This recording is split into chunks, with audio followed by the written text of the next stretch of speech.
would be when this first happened. So we're excited that this is moving forward, and I want to just thank everybody that took a part in this and made sure that we were going to get this done. So I do want to introduce the governor of our state, Governor Ned Lamont.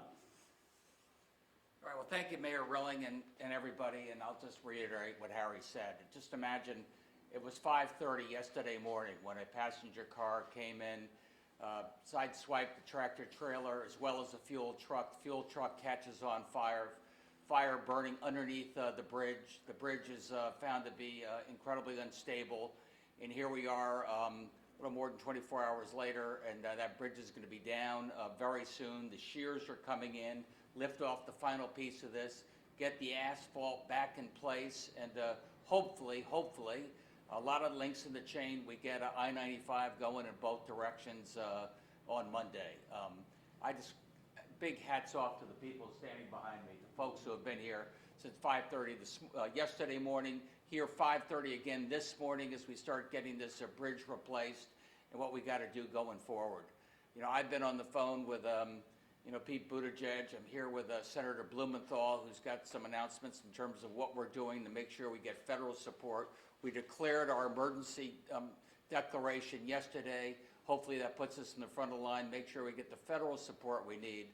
But from the bottom of my heart to all the contractors, the fire department, the team you've got here, Harry, making sure this works. My only advice to you, because it was pretty choppy getting down here, is stay away. Stay away from this area for at least another 72 hours. Take the train, stay home. I think you're going to save yourself a lot of stress. Dick? Great. Thanks, Governor. Thank you to Mayor Rilling, and I want to add my thanks to the Norwalk Police and Fire. They have been absolutely magnificent, and to the state police as well, and all of the state DOT cooperating with the federal DOT. And the people of Connecticut should know that the cost of this repair is going to be borne by the federal government. The money is there. It doesn't have to be appropriated. It doesn't have to be authorized. There is federal highway administration money there for emergency relief designed to meet exactly this need. And we are going to be writing as a delegation to the Federal Highway Administration, which is part of the Federal Department of Transportation. We're going to be demanding money to cover all of the costs, probably in the tens of millions of dollars, at least $20 million. And we have every assurance that the Department of Transportation will provide this emergency relief. So none of the cost is borne by Connecticut taxpayers. The Federal Highway Administration has money already appropriated for exactly this kind of purpose, and it's used elsewhere in the country. Connecticut should have its fair share. In the meantime, the real workload burden is going to be borne by the contractors and the Department of Transportation of the state of Connecticut. And as the governor said, if you're in this area, there's no good way to get there from here. For right now, and maybe for a little bit of the foreseeable future, there's going to be a lot of trucks trying to find a way around this bottleneck. And of course, the trucks can't use the merit. So they're going to be on local streets. Think Mianus River Bridge and the kind of traffic we saw at that time. Federal money is going to be there to cover the financial cost, but the inconvenience and the other burdens are going to be borne by the people of this area. I live here, so I go to Hartford every day that I'm in Connecticut or on those roads, and I'm going to be trying to accommodate my schedule, for example, leaving a little bit earlier in the morning, say at 6:30 instead of 7:30, and as I did this morning, there was no traffic. I can tell you that there are ways around it, but just be advised that there's going to be a little bit extra inconvenience. Thanks. Gary, you put it. Yep, good afternoon. So,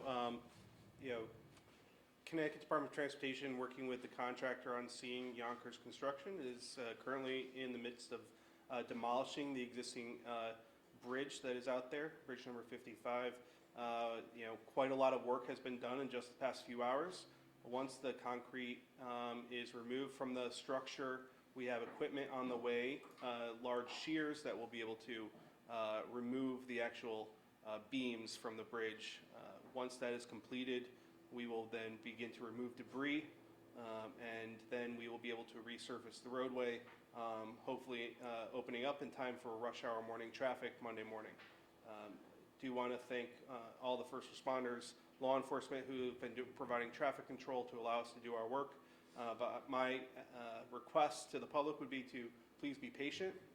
We have seen instances of people getting frustrated with the queues of traffic, trying to get around those crews, actually entering into our work zones, putting contractors and DOT workers at risk. So need people to be patient, try and avoid the area, and encourage people to take the train into Norwalk to visit some of the restaurants and bars if you can, patronize the businesses who might be impacted. With that, I'll turn it back to the governor or the mayor. Sir, can you identify yourself really quick? Can you identify yourself? Yes, Garrett Euclid, I'm Commissioner of the Connecticut Department of Transportation. Any questions? Commissioner, a couple of questions. The state of the road, I-95, do you have to do a lot of milling and repaving there? So we can't entirely inspect it until the demolition is complete. We think we'll just have to do a little milling and resurfacing on at least one of the sides. Yes, You that spoke should. yesterday about the pier in the middle that holds the thing up. Yeah. Have your engineers been able to take a look at it? Do you know if you're going to be able to reuse that? We won't be able to reuse the pier. We're right now determining whether we will take it down in the next couple days or wait until the full reconstruction to take it down. Okay, and a number of us have done stories north and south at this point. Connecticut being innovative with the use of ABC, the accelerated bridge construction. Is this a candidate for ABC replacement? It doesn't make sense to do it in this location because to do an ABC project, accelerated bridge construction project, you need some laydown area to build the spans to be able to roll it into place. This area is very developed. There's no real location to be able to build on site and roll it in. But we don't expect disruption during the full rebuild. It could be like any other highway project where we would just take a lane on either side to put the beams in place. And then once the beams are in place, our construction administrator has a lot of experience in this front. Then the work occurs above the roadway once that's done. And finally, when you reopen the road on Monday, do you anticipate having all travel lanes open, or do you think there will be some lane closures? Our goal is all the travel lanes. And what about, are you keeping an eye on the weather? I understand Sunday there was going to be some rain. Do you think that might be a factor? Yeah, that is the one factor we're keeping an eye on. Repaving during extreme wet weather is not possible. So we're just going to wait and see what that weather looks like. But our goal is still to have everything open Monday morning. How long did that reconstruction process take? The hard part is doing demolition. So once that's done and we have a blank slate, it can take a little over a year is the goal. The fact that this bridge is less than 10 years old, we basically still have the plans, and is it just redoing the same bridge? We do have all the plans, but we are going to look at the load ratings because federal requirements change over time. So there have been changes in some of the federal requirements on load ratings since that bridge was, the design plans were finalized in 2011 to now. So we're going to need to wait and see what those changes have been. Mayor Rilling, your thoughts about Fairfield Avenue being closed for a year? Well, it is what it is. We have to live with it. It's not ideal, but we understand that.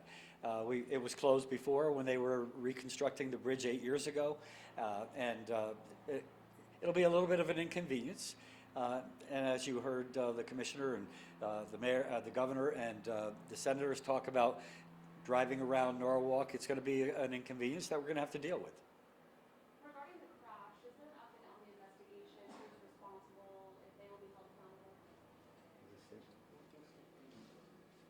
State Police did that investigation, yesterday morning, and we'll get the results of that very soon, but nothing to report yet. And I might just say, we're looking into on the economic effects Yes. of businesses. This could be a real hardship for some of the businesses. We're looking at the possibility of loans that might be available, obviously at minimal interest, from either FEMA or the SBA. we're exploring that possibility. In disaster cases where there have been economic impacts of natural disasters, often those kinds of loans are available. We're looking into the possibility that here some of these businesses may be impacted and there may be loans at minimal cost to them. Commissioner, in the last 10 years, since that bridge was rebuilt, has a lot changed in terms of bridge construction, technology, use of computer-aided design? I mean, There have been quite a lot of advances there, things such as what's called the digital twin, where you have a digital 3D model of what you're going to be building. That's something that is now being heavily utilized in the state DOT world. Also use of drones before you go to the construction side.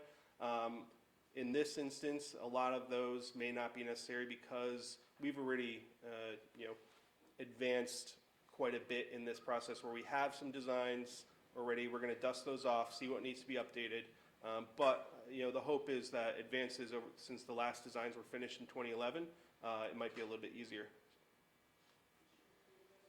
When is that big piece of equipment going to come in to remove the bridge? Yeah, so we'll have a couple, they're called shears, to be able to cut the beams. Those are on their way right now, and they should be arriving this afternoon, and then should begin their work tomorrow morning to begin, once everything's removed from the bridge and the beams can begin to be cut down early tomorrow morning is the hope. Do you know where they're coming from? Or? New York, Long Island. Besides Yonkers, are there other contractors involved too? We do have contractors working with Yonkers, like AI. Who else, John? Breeze is the subcontractor. Breeze is a subcontractor from New York. So. The shears, how long is that timeframe are you expecting that to take, that project part? Well, that should only take about 24 hours. Just thinking now, because we're in apparatus building, what about the impact of first responders and going to calls for the next year? You want to take that? Yeah, there you go. Yep. Chief? Thank you, that's a good question. We've been through this before when they put the bridges up. So as far as an inconvenience, that's exactly what it is, but it doesn't really affect our response. We have bridges on the east side and the west side, and we'll just go around the block. So we could live with it. As Chief Gatto said, we've coordinated with Norwalk Combined Dispatch before with this exact plan, so we'll have no issues at all responding to this side of town. Thank you. thank you. Thank you, everybody. Thank you. That was painless. Well done. Where are we? Got all these 100-yard